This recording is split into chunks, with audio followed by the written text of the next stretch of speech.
We beg you, through the intercession of the Blessed Virgin Mary, deign to multiply the number of religious in this congregation.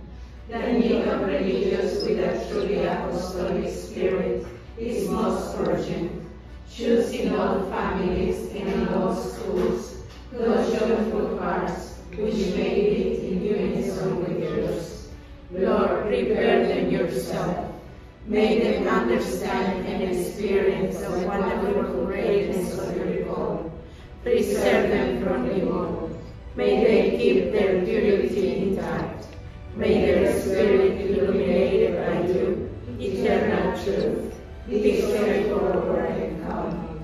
May their will be daring and strong, upheld by your omnipotent will, so that they may follow you till they are walking beside you.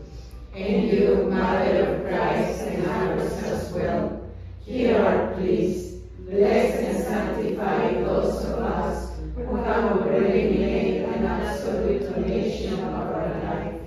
Make us worthy of the sublime mission which you have entrusted to us. We ask you for numerous and holy vocations,